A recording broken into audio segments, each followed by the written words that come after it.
Give me a cheer if you work in a SOC. Okay, well, that's good because this presentation is kind of aimed at you. But if you don't work in a SOC, this is still pretty relevant. So who am I? Well, my name's Luigi Ritacca. I work at Microsoft. I'm a crisis manager.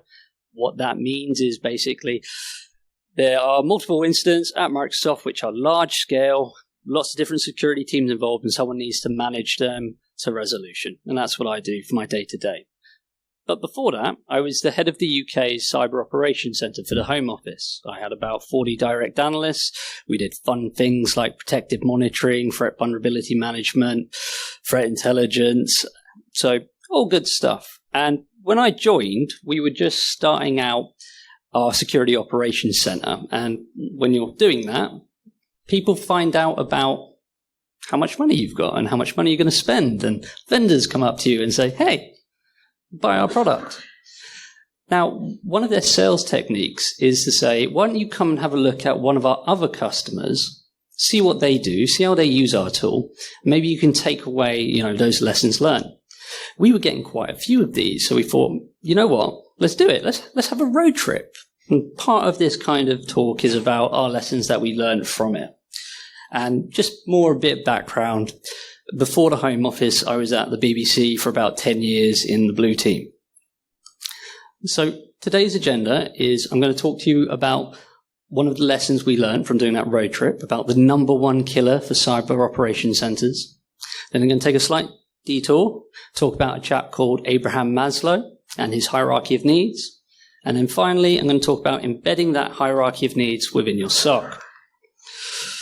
So, when I was traveling around, going to these SOCs, looked at their technology stacks, and I was surprised because they were all different. Not everyone was using Splunk. I was also surprised that all of their processes were quite unique. Some SOCs were only caring about endpoints, others about networks, others were about just email gateways. Some were huge fusion centers with both privacy, physical security involved. So that was quite, interesting to see as well. But they all had one common problem, and that was staff retention. So Cybery, at the top there, found that 1 in 4 new security analysts would quit within a year.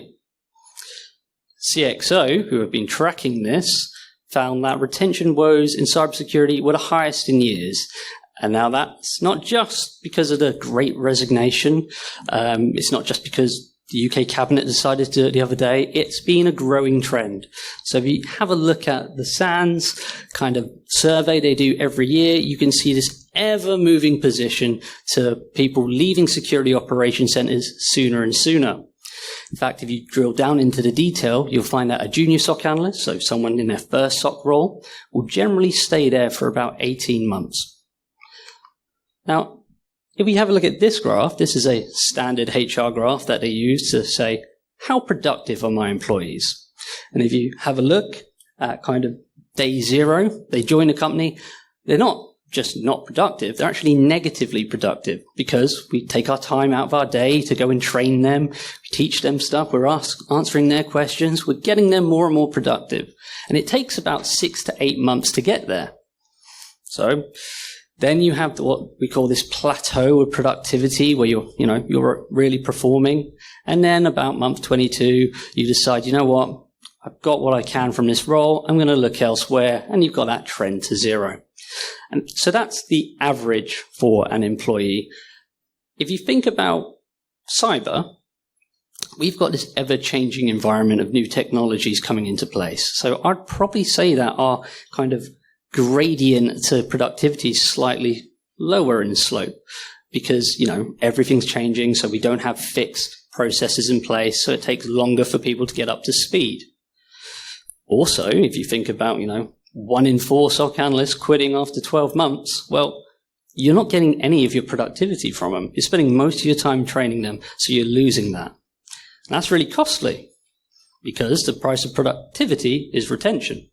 Because your staff aren't productive enough, your business changes faster than your team can keep up, alerts become inefficient, incidents take longer to resolve, cases build up, staff burn out, staff leave earlier. You can see where I'm going. It gets worse and worse. Eventually, until you can no longer perform your role. Your security operations center becomes defunct. The people buying or paying for your security operations center says, hey, you know what? I'm going to go elsewhere, maybe to an MSSP, or maybe I'm going to bring it internal. And you've got this kind of cycle of, SOC shutting down and having to restart. So we've got a problem. Now I'm going to take a little detour, talk about this smiley guy. This is Abraham Maslow. He was an American psychologist. He was born in 1908, and he's a bit of a revolutionary. See, at the time when he was teaching psychology, there was only really two strands of thoughts. There was what we call Freudianism and behaviorism. And both of those really tried to kind of look at the problems in people and their psyches. And Abraham Maslow said, this is the wrong way to do it. We need to look at treating human beings as human beings rather than just a bag of symptoms. So he said, if we can treat a human and basically satisfy all of their basic needs, they can become the best they can be. And I think he's awesome. I mean, these are some of the quotes that he's kind of come up with. One can choose to go back towards safety or forward towards growth. That's great, really inspirational stuff. His probably most famous one is, if all you have is a hammer, everything looks like a nail, right? I bet you heard of that, but you didn't know it was this guy. And finally, in a world of social media, be independent of the good opinion of other people. Again, super guy. Now, in 1943, this chap wrote a paper called A Theory of Human Motivation. Now, in this paper, he described this hierarchy of needs. And like I said, when humans meet their needs, they can become more motivated and more satisfied with life. So we had a problem in SOCs of productivity and retention, and this guy wrote a paper on how to make people more motivated, so more productive, and more satisfied. So hopefully we could keep them for longer. Now, this is the best way to describe that paper. You have this pyramid of needs. You start off with the bottom row, which is your physiological needs, which, basically making sure you've got shelter, warmth, etc. Then you've got safety needs, security, then belongingness, esteem needs, and then at the top, you've got your self-actualization, being the best you can be. Now, Maslow didn't actually come up with the pyramid. That was done by a HR business firm. In fact, when someone showed Maslow this, he went, oh, that's shit. Don't like it at all. The main reason is because he said your needs are dynamic. Some people might want love more than kind of financial security, which is probably why we have OnlyFans. He said needs are dynamic. You'll never satisfy a need 100%. You've got to kind of just assume that these needs are going to change over time. And what we need to do is just make sure that we can remove the blockers so you can get to the top of your pyramid and be the best who you can be. So now I'm going to go through it again, but this time I'm going to tell you what we did at a home office so you can kind of understand how we're fitting in this kind of hierarchy of needs. So my first SOC was actually in a data center, in a server room. I don't know if you all know what a server room's like, but it's cold. They don't like having hot server rooms. I remember coming in one morning, seeing the night shift there, and they were all wrapped in blankets. They had hot water bottles. They had gloves on, hats on. I thought to myself, none of these people have touched a keyboard in about an hour or two. They're just there shivering away. And I remember being quite angry about it, having to come in, do my day shift and having to do a whole rank of tickets that were left over from the night. But I didn't realize that the reason why they weren't doing their job was because they were too concentrated on that basic need of just warmth. So took that lesson to heart at the home office. What we did was we spent a lot of money and time on making sure our SOC analysts had comfort. So big thermostat in the middle of the room so you can crank up that heating. We made sure that the chairs people were sitting on were suitable for more than 12 hours. So we spent a lot of time ensuring that they could not have to focus on being uncomfortable and could focus on their job. Food, Again, really important. But again, what does a SOC have to do with food? Well, most junior analysts on a night shift, they don't tend to meal prep. What they do is they go out and will buy the nearest takeout they can, and they'll keep doing that on a night shift. And basically what that means is that takeout's, while really tasty, over a period of time, actually really bad for you. You have, what happens is lethargy creeps in, you become unmotivated, and it's a bit of a problem. It's also really expensive. And, you know, if people become unmotivated due to diet and nutrition, that will reflect on their job. So I'm not saying we all force people to eat healthy, but give people the opportunity. If someone asked me what the most important technology is in a SOC, I would say a fridge. Let them put something in there, let them store it. In fact, there was one psychological experiment that took two groups of people, separated them, measured their productivity, and then on one group, they said, right, all you have to do is eat one piece of fruit a day. The other group, you can do whatever you want. And after a week, they found that the group who were eating one piece of fruit a day, their productivity improved by 25%. Imagine going to your boss and saying, I can get rid of a quarter of our staff here and replace them with this apple. So yeah, nutrition, really important. And again, you're probably thinking, when you look at that, rest, well, what's a SOC got to do with rest? Well, the first thing a SOC manager is going to do is he's going to define your shift pattern. Now, your shift pattern could be anything from deciding how long you're working in a day, from 6, 8, 10, 12 hours, to how often you're working nights. You know, are you going to do 2 weeks of nights and then have the month off? Or are you going to rotate every 2 to 3 days? You know, new sleep pattern every time. And there's been plenty of studies over sleeping, especially night shifts, and what they found is none of them are good for you. Nights shorten your life massively. So the best thing you can do is ensure that you're working no longer than 4 nights. And you're also you're switching your sleeping pattern as less frequently as possible.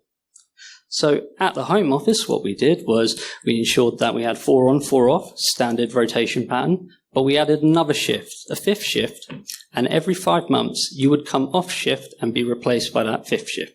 So kind of what happens is everyone got a month of 9 to 5s. What we found was people were feeling a bit more invigorated, a bit more ready to get back on that horse. And yeah, they had more daylight in their life, which is good and healthy and more productive. So moving up on that kind of pyramid of needs, safety needs. Psychological safety is really important for our staff. So one of the things a SOC analyst will do is they'll be the bearer of bad news. They'll have to call up people at 3 a.m. and say, hey, you know, why is your machine pinging, or why is this online? And they'll have to wake up an engineer. And I don't know if you know many engineers, but they're grumpy, especially at 3 a.m. And they may decide to be a bit nasty to that SOC analyst. And that's really bad. We can't let that stand, because next time we have one of these alerts, that same SOC analyst is going to be a bit hesitant. In fact, they might just not touch it at all. They might say, you know what, I'm going to leave it to the next shift to deal with, because last time I did that, I got shouted at and felt shit. So what we did was, at the home office, if we ever found out that anyone was mistreating our staff, we didn't just raise it to their manager, because again, their manager knows that person, knows what they're like, probably will cover for them. We went above them and above them again. So we were going to that VP level, and always at that level, they tended to help a bit more. They wanted to be seen as the good guys. So that always worked quite well, because probably the next day we'd get a lovely worded email about how sorry they were and how they won't ever be nasty to a SOC analyst again. And that's really important, because it teaches a SOC analyst that they were in the right. And that way, next time it does happen for real, they'll do it.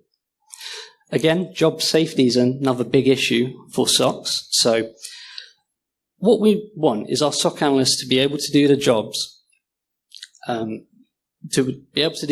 without worry that they're doing it correctly.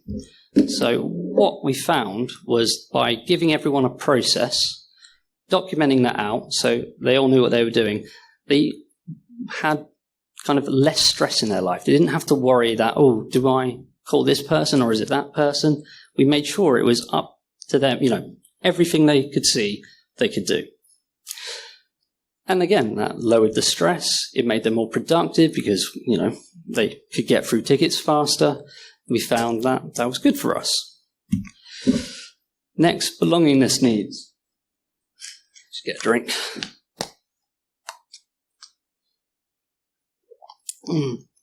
So you want people to come into work and not be like, I hate everyone here. You want them to be like, these are my friends, these are people I care about, and I'm going to work harder for them. Now, unfortunately, it sounds horrible again, but the best way to do it is with team bonding activities, right? You want to take people out of context, see what they're like, show that actually we're more similar than we are different. Now, what I used to do at the home office was I'd bring in all of my tier twos or my team leads into a room and basically have them discuss all the problems of the day. Now, in SOCs, if you have different shifts, what tends to happen, what we found going around, was that shifts become a bit native. So tribalism happens in a lot of SOCs, where you have one team who think they're God's gift to Earth, and you have another team who think that team's a bit of a bunch. But it happens. So by bringing them into a room, showing them that they're actually all suffering the same common issues and that they're all willing to work together. In fact, some of that team's productivity and projects have helped this team's workload. You actually developed a better community and a better bond. We found there was a lot less team infighting as well when we brought it together. But you're not ever going to escape personalities. Some people just rub people up the wrong way. Now, again, I was shocked to find when I was going around all these SOCs that people never changed shifts. They were never given the option. You were literally coming in, day one, being told that's your team lead, and the only way you'd get out of that team is either a promotion or quitting that job. So what we did at home office, we said, look, we're realistic. Every 5 months you can put in a request to change teams, and we'll just do it for you. And what we found was people were doing that. People wanted to change teams. And I think, that meant that we kept that individual for a lot longer than we would have done. And what we also found was that the good stuff that they had learned on their previous team, they took with them. So when we found one team which were particularly good with tickets, they would then cross-pollinate over, and that team would become good at tickets. And that was a real positive thing for us. So esteem needs. So the best way to kind of please your need for ego, as it were, is accreditation, right? Give yourself a little shiny sticker. And the best way to do that, cheapest way to do that, is with accreditation. Going out, getting a training course for a week, getting that to put on your wall. There's been, so many SOC managers I speak to say, well, I'm not going to help people get another job. Why would I give them some letters after their name? And you kind of think, well, be realistic. You're a SOC manager. You've done this interview process. You have never hired one based on, you've got a CH, welcome aboard, right? Doesn't happen. So give them accreditation, help that ego. Another good way to do this is with show and tells. So what you can do is when you see one of your analysts doing something well, get them to stand in front of the other analysts, get them to tell you what they did. They'll get a little round of applause. Everyone else will get a bit more kind of motivation and productivity to really kind of boost themselves up.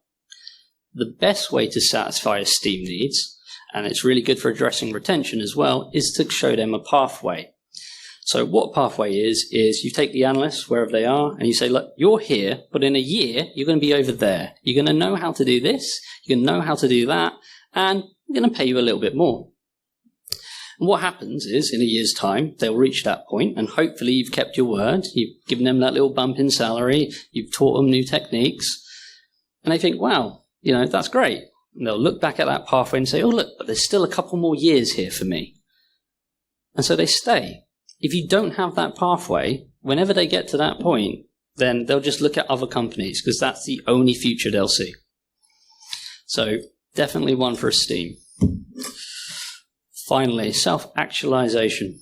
This was probably the most critical part of Maslow's kind of motivation and kind of whole hierarchy of needs. See, Maslow said that anyone had the potential for self-actualization, to be achieving kind of number one, to be who they want to be.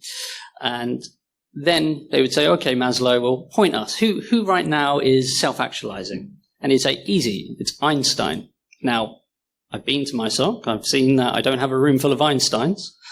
I don't think anyone does. So he got a little critique for this. In fact, he found when he was interviewing a lot of junior psychologists and his kind of experiments that the younger you were, the less likely you were to be self-actualizing. But it didn't bother him too much because he said, look, it doesn't stop that these people can reach these kind of periods of he wasn't very religious. Well, he didn't like using religious terms, but divine inspiration, stuff that would impress you to see it, stuff that would make you just happy doing it, not necessarily in the search of happiness, but just, you're doing a job and you're happy because of that. You've satisfied your needs. One of the best ways we can do that in a SOC is by giving our analysts freedom. Now, I think one of the worst things that happens within SOCs is the first thing we do is we restrict our analysts. They come in and we say, look, you're a tier 1, you're a tier 2.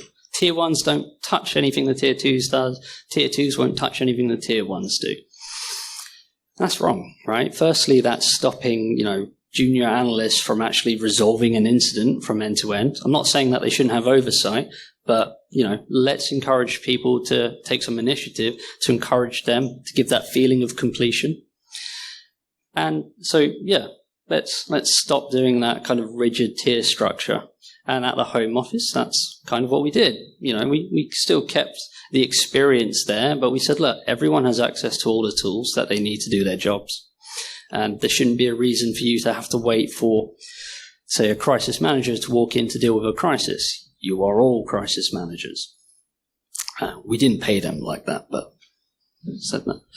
A really good way to do this is with projects. So especially because of the way we had kind of structured our shifts, we had that every 5 months. These teams would come in for 9 to 5 and, they had some time during the day where they could speak to people and develop and mature our security operations center.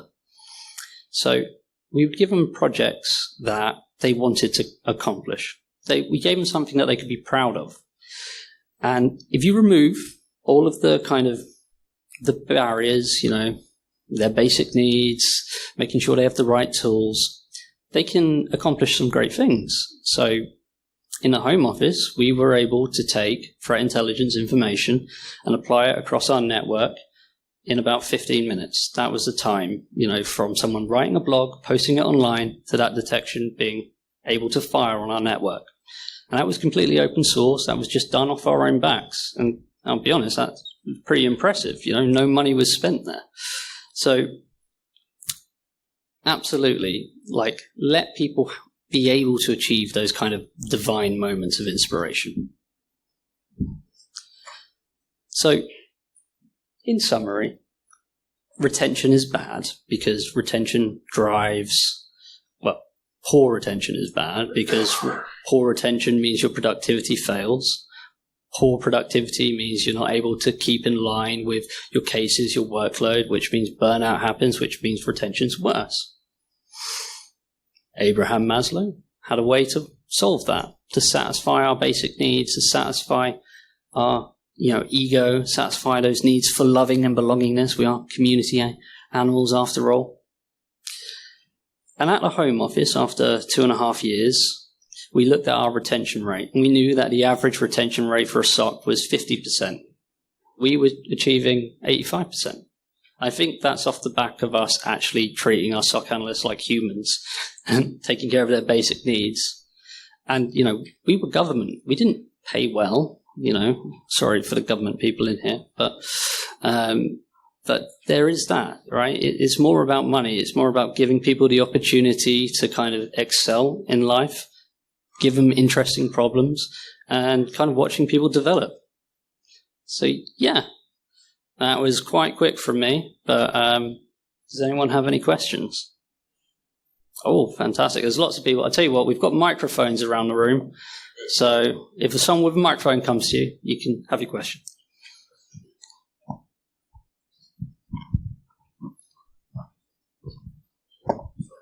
So how would you approach...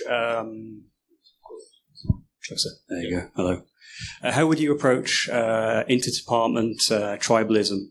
Yeah, the classic sales versus developers and the kind of tension that often comes with that. Yeah, I mean, there's no helping salespeople. Oh, God. It's that bonding again. Get them in a room, get them to understand what each other's do, right? I'm sure salespeople think SOC analysts are robots, and SOC analysts probably think salespeople are egocentric maniacs. And some of them are, but anyway. Get them together, see that they've got more in common than they have different, and you'll break down those walls. Any other questions?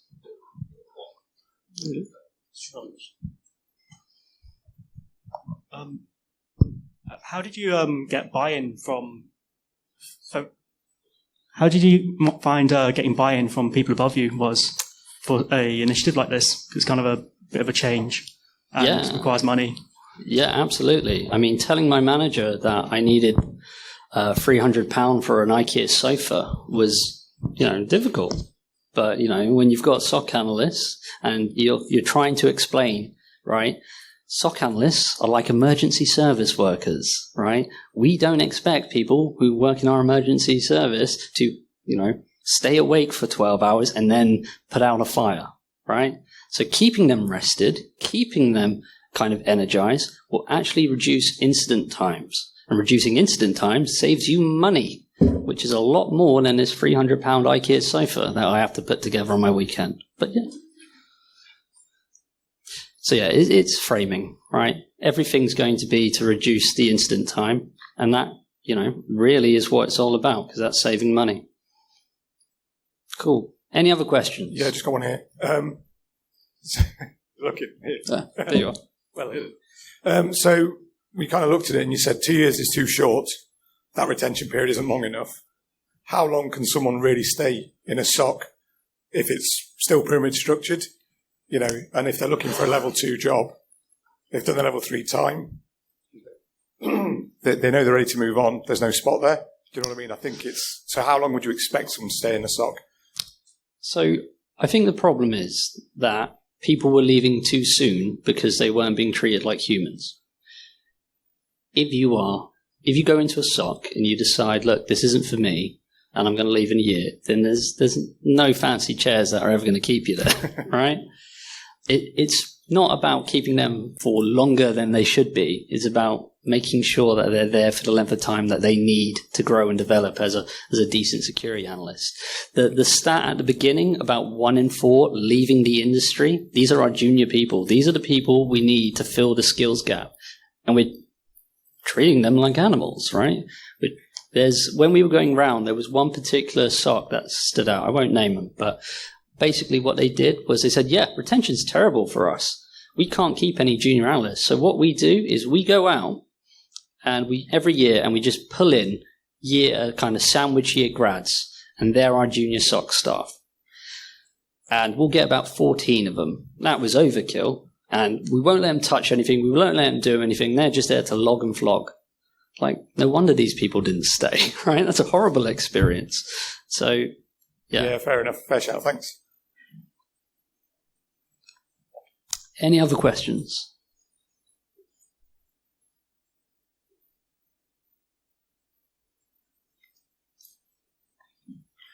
So obviously you were very focused on retention. How did you translate that into attracting talent as well? Yeah, that's a good shout.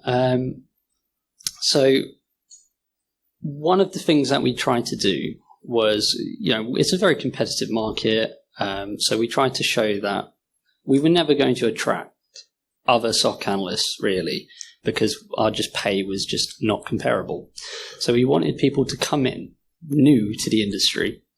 So we set up our job adverts and our training and everything geared to people who had never experienced being in a SOC before. So what we found were we weren't really hiring cybersecurity graduates. We were hiring English BAs. We were hiring, people who historically wouldn't have come to that role. What we also did was when we looked at our job adverts that we sent out, The standard job advert has, here's 5 requirements, here's 5 desirables.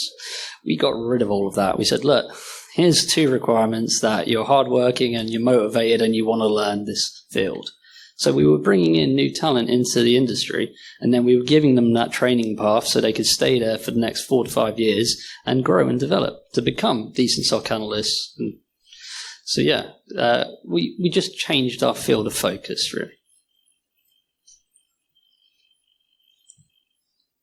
Cool. Any other questions? All right. Oh, well, I'll go for it. Double dipping. Did you anchor yourself to like an external pathway, or did you end up developing like an internal? So, like, I guess for pen test, the equivalent would be crests. Yeah. Or would you find that might make people start looking outside of your company? So when we tried multiple ways, one of the first kind of pathway we tried was very fixed, very rigid, and we offered people a master's degree in cybersecurity. And what we found was that half the people dropped out of it. It was too rigid. It was too fixed. There would be a module coming up which was mobile forensics, and half the room were like, I don't want to do that. I don't want to look at that. So we opened it up. We broadened it up. We used something called the Sophia Skills Framework for an information age. That lists something like 200 plus skills and different levels. And we tied that to their development and their kind of retention and bonus allowance. But yeah. Any other questions? Is there one at the back? No? All right. Well, if I leave you with this, go to your manager and say, look, I want you to give us fruit from now on. Awesome. Thank you.